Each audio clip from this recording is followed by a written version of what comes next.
I have to admit, something happened recently with the Cleveland Indians that just reminds me of how our perception of the franchise has changed and how many people who grew up with the Indians, like me, kind of forgot how it used to be. The Indians clinched their third consecutive Central Division title, 3 in a row. They'll be going to the playoffs for the 4th time in 6 years.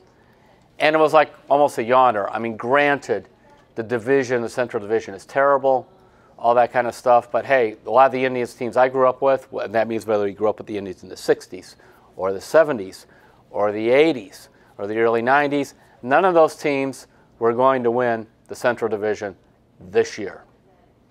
They just didn't have the talent. Where this team could, try all kinds of experimentation and do it.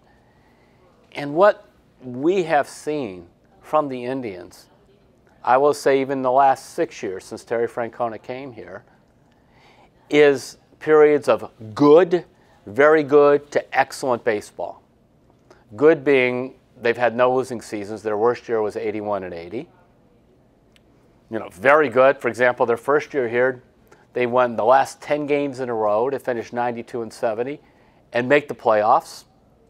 Very big deal to do that. Excellent 2016. Go to the 7th game of the World Series.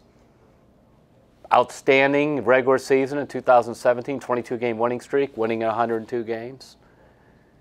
You look at that starting rotation.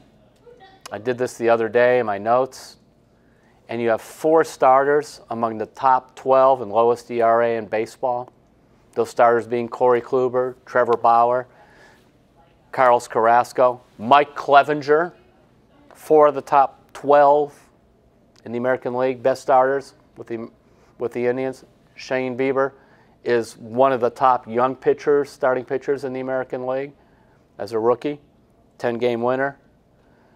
I mean, there's a lot going on here. Jose Ramirez and Francisco Lindor, MVP candidates. Michael Brantley's had just a terrific season, hitting over 300 all year. The thing about the Indians is, you may say, okay, well, they should have kept Jose Aguilar. They let him go, and he's hitting a bunch of home runs for Milwaukee, or maybe they could have signed this guy. But overall, you don't sit there and watch at the big picture of the Indians go, what are they doing? How dumb can they be? It's one of my father's favorite lines. He used to say to me, how dumb can you be? I learned not to say what I wrote. You think that was dumb, Dad? I could do something even dumber. No, that didn't fly real well. So when you look at how the Indians are run, with Chris Antonetti and Mike Chernoff and Francona, and even we got to throw the owners in, the Dolan family, say, you know what? They've either been good, very good, or outstanding. And the fact that the Indians playing in the sport with no salary cap, by far, it's harder for the Indians to win in baseball than it is for the Cavs to win in basketball or the Browns in football. Yet they have been the most consistent winners. Because, the Cavaliers are always kind of one franchise with LeBron, another one without LeBron. So go back here, you know what I'm saying? We have something very special happening down at Progressive Field. And I confess I haven't even paid as much attention to it this year as I should have.